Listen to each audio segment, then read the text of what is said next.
Okay, so this is the last part about communicative competence, and we're going to talk about strategic competence. As we already mentioned sometime in the course, this competence refers to the management of communication and learning. That means that the ways in which we manage to keep any interaction going, and also that we keep learning a language. So there are communication strategies and language learning strategies.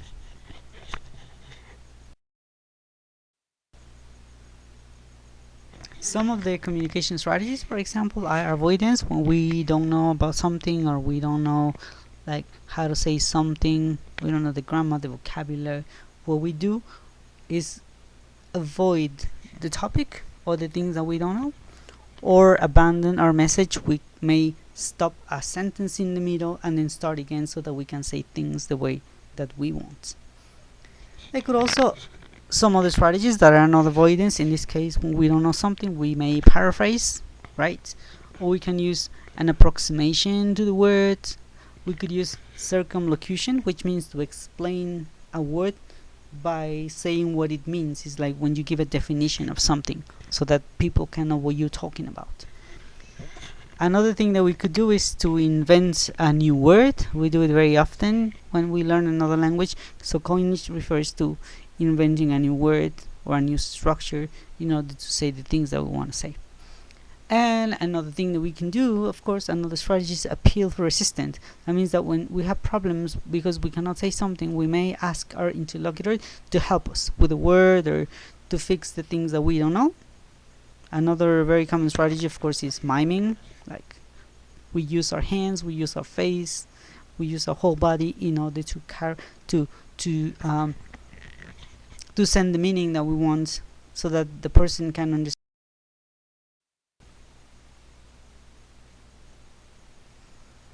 Now, just going back to the summary now, we are going to develop language tests, and we're looking at the question of what is language. And we said that language is made up of knowledge and skills and values and attitudes and strategies. If you remember, we'll call this savoir, savoir-faire, savoir-être. And all of these are going to be carried out by means of different elements that are precisely the competence that we talked about. So phonological competence, the sounds of the language; lexical competence, the words of the language; grammatical competence, all of the morphosyntactic structures of the language; and then of course there are communicative functions, pragmatic knowledge, right? Dialects, registers, sociolinguistic competence, and of course discourse competence, to be able to perform different kinds of types of discourse. We also have cultural knowledge, right? Intercultural competence that we call it. And finally, of course, we have strategies. So language is all of these things, and when we are teaching a language and when we want to test it, we need to take into account all of these elements. Now, but in order to be able to know how we can deal with this complexity, I will give you a little example. Look at this image. What we have here is something that people love to have for breakfast. This is called Nutella.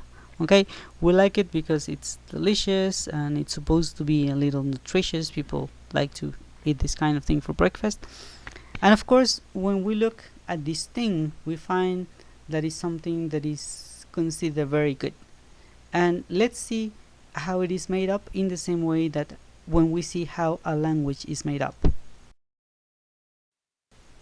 Something that you need to know: if we did the same thing that we did for language, we will say that Nutella is made up of milk powder, of course, and it has also a lot of cocoa powder, that's the chocolate flavor that we love, and then there is palm oil, okay, to give it the consistency that it has, and of course it has hazelnuts, that's part of the ingredients, and it also has a lot of sugar. So then we say that's Nutella, and those are the elements that constitute Nutella, in the same way that we say that is language, and those are the elements that constitute language. So we can see all of the ingredients that there are in this product, and then we can see what each of these elements contributes to the product. But something that we need to consider when we create tests and when we teach the language, of course, is that the whole is greater than the sum of its parts. That means that not because a language is made up of words does that mean that we're going to teach words as separate entities, or because language is grammar we need to teach grammar rules, or because there is culture we should include, like in some kind of compartments, all of these different elements. We need to take into account that language is a whole. All of the elements are integrated at the same time, and all of them interact, so we cannot divide it. If we analyze the little pieces, it's because we want to know how it is made up, but it doesn't mean that we need to separate everything in order to teach and in order to test. So, in other words, the image on the left represents Nutella, or it represents language as a whole, and on the picture on the right we have something that is not Nutella, or that is not the language. So in this case, if you see, it is not the same thing to eat Nutella than to eat a combination of palm oil and skim milk powder and cocoa powder and hazelnuts and sugar. Here we can see the elements, but this is not Nutella. That is not the language. That means that if I say, okay, so language is grammar, I'm going to teach grammar today, and then tomorrow I'm going to teach some vocabulary, and then I will also include some little elements of culture. That is not the way that it works. Everything has to be integrated in such a way that it has meaning and that it constitutes a whole, that is not fragmented. So when we look at the elements, when we look at the ingredients, we do so in order to be able to understand what we're talking about, and then we know what we need to include. But when we teach the language and we test the language, we need to take everything into account in an integrated way. So, summarizing some general teaching and testing principles. Number one, we need to know that communication happens in a context, within a domain, and for a purpose. This means that we cannot teach a skill or a sub-skill in isolation, because in real life everything is integrated. In the same way, when we teach the language and when we test the language, we need to focus on competency, not just on knowledge. We have to focus on what people can do with the language, not on what people know about the language. And another thing, of course, that when we function in communication, we need to take into account that there is an intention and a choice. In other words, pragmatics comes before grammar. We need to take that into account for teaching and for testing.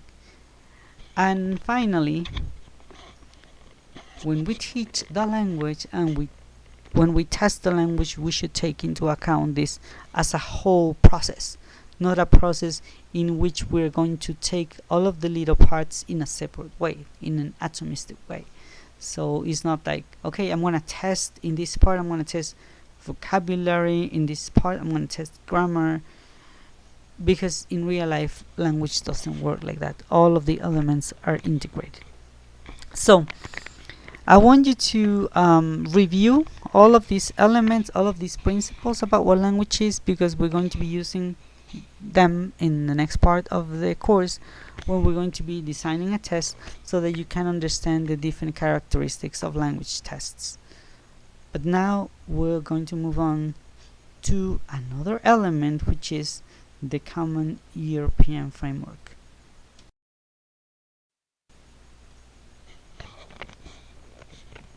Let's look at this little picture here. We have communication then. there is a context in which communication happens, and of course all of the people involved in communication, they have all of this information in the brain about, their skills, their attitudes, their values, their knowledge, and of course they use this information to talk about different topics, right? And in doing so they may carry some important activities, everyday life activities, professional activities, or they may carry out different kinds of tasks that involve the language.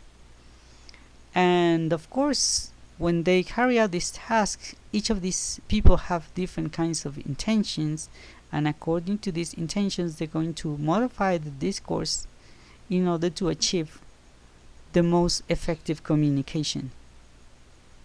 And of course, when they communicate in different contexts with different people, they're going to modify the dialects and the registers in order to be more effective at communicating, and they're going to use all of the strategies that are the most appropriate ones in order to carry out communication. So this is what language is. This is what language entails. And then, of course, like I said, another thing that we need to look at is the common European framework of reference for languages. So let's take a look at what it is. The Common European Framework, ladies and gentlemen, was developed as an effort to make language teaching and language testing and language learning more effective. So what is it? We can define it as a guide for the design of language programs and textbooks, tests, and other language-related materials.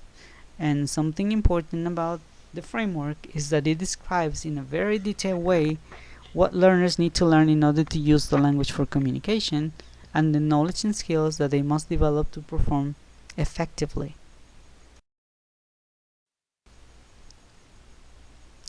So what the framework does is to provide teachers and language experts with a detailed description of the various levels of proficiency in order to measure the learner's progress at each state of the learning process. In this way, the framework answers two basic questions. Number one, what is the knowledge, the skills, the attitudes that are necessary to become proficient in a language? And if you remember, in this case, we looked at the definition of proficiency. We looked at all of the elements that are implied in communicative competence.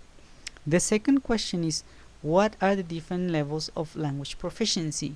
Because if it's true that language, one of the elements of proficiency is lexical competence, we need to know exactly what kind of vocabulary we are expected to know, to be able to control and to be able to use in different levels. In other words, if I have a A1 level and A1 level, what are the words that I'm expected to know? And if as I progress to A2, what new words should I incorporate into my lexicon, and so on and so forth, all the way up to C2. So as you already probably know, there are different levels in the framework. First of all, we have the level 1 of basic user, and in this case we have A1. This is called in English the breakthrough level, the level at which you start learning the language. Second level is A2. We call it wastage in English, and it's a very important level because after this level you can become an independent user of the language. And the first level in B is the threshold level.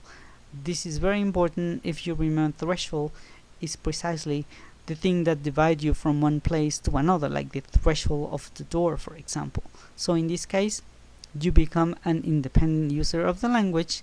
And then we have the B2, the advantage level, in which you're fully independent. This is the level that you're expected to have at the end of your studies. The third level is the level C, which defines a proficient user.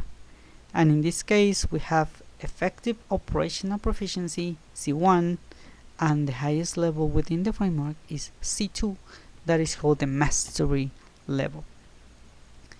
Now let's just look at some very brief summaries of each of these different levels. First of all, A1, breakthrough. What does it mean? Well, basically, when you are in this level, you can basically survive in the language, but in a very, very elementary way. So you can understand and use familiar everyday expressions, hello, goodbye, good morning, thank you, you're welcome, that are aimed basically at the satisfaction of needs of a concrete type. So this is survival language, basically. You can also introduce yourself, and you can introduce other people. You can ask and answer questions about personal details like where you come from, where you live, the things that you have, but everything is at a very basic level. And finally, you can interact with native speakers of the language or with other language users in a very simple way. And this, of course, provided that the other person that is talking to you talks slowly and clearly and is prepared to help. That means that when you talk to an A1 user, you need to speak very slowly, you need to help the person, because this level is very, very elementary. Second level is wastage level A2, and in this case, of course, you progress a little more because now you can understand sentences and frequently use expressions that are related to areas of the most immediate relevance for you. That is, you can provide basic personal and family information about yourself, you can talk about shopping, local geography, employment, and you can communicate in simple and routine tasks that require a very simple and direct exchange of information on familiar and routine matters. That means that you can talk about your immediate environment and things that you do. And finally, you can describe in simple terms some aspects of your background, your immediate environment, and matters in areas of immediate need. That means that the A2 level is centered on the person itself, on basic needs, on personal information, on everything that is just of special and concrete interest of the person. Now in B2, when you become an independent user, you can understand now the main points of standard input. That means like people speaking in a standard way about familiar matters that you regularly encounter in work, school, or leisure. Of course, you can deal with most situations that are likely to arise while you're traveling in an area where the language is spoken. And you can produce simple connected text on topics which are familiar or of personal interest to yourself. And of course, something that is different from the previous level is that you can now describe experiences and events. You can talk about your dreams, your hopes, your ambitions. The language becomes a little bit more abstract and less concrete. So you can give brief explanations or reasons for some opinions and plans of yourself. And in the B2 level, which is the one that you're most likely to have in Spanish, and of course the one that we're aiming to in English, is the Vantage level. In this one, you can understand the main ideas of complex text on both concrete and abstract topics. So if you see right now, we're talking about complex ideas, and we're talking about understanding, the main points of the things that you hear, of the things that you read. So you can interact now with a degree of fluency and spontaneity that makes regular interaction with native speakers quite possible without any efforts from either side. That means that you are not expected to make a great effort to communicate, neither does the native speaker to understand you and to interact with you. And finally, you can also produce not only clear but also detailed text on a wide range of subjects, and you can explain the point of view that you have on some kind of topical issue, the environment, economy, different topics related to everyday life, and you can explain the advantages and the disadvantages of the different options that you can have. So the next level, effective operational proficiency, refers to the point where now you can understand a wide range of demanding and longer text and recognize implicit meaning. So if you see here, not only can you understand the meaning that is stated explicitly in what you hear or what you read, but you can also recognize meaning that is implicit, that is somehow just implied but not made explicit in an interaction. You can also express yourself fluently and spontaneously without much obvious searching for expression. That means that you have a high degree of fluency, and you can use the language in a very flexible and effective way in order to carry out different kind of social, academic, and professional purposes.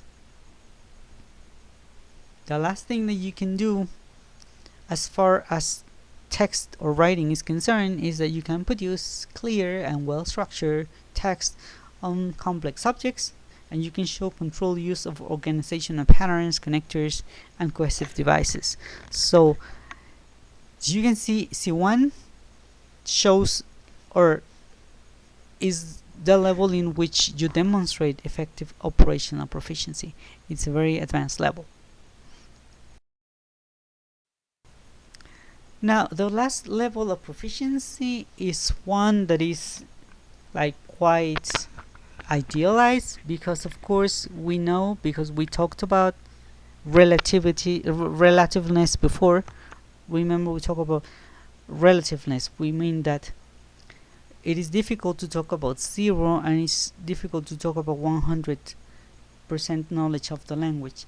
But anyway, mastery describes a level in which you can understand with ease virtually everything that you hear and everything that you read.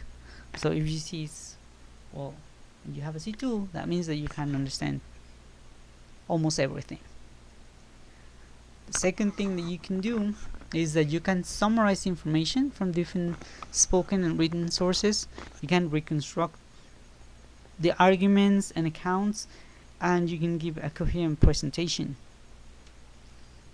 And finally, of course, you can express yourself spontaneously in a very fluent and precise way, and you can differentiate finer shades of meaning in complex situations. So basically, the C2 level implies that you know the language almost perfectly. You're a master in the language. You can understand almost everything. You can express all of the things that you want. You can use the language in a very sophisticated way. So this is what we have about the Common European Framework. I'm going to ask you to read the chapters very carefully, and then we're going to do a little activity where you're going to identify the different levels. And we need to know about this because when we are going to be designing our test, we need to know exactly what kind of levels we're going to be testing and what kind of competences we will need to be testing, and up to what degree of complexity. So this is for the Common European Framework, and carry out your activities and we'll check them later.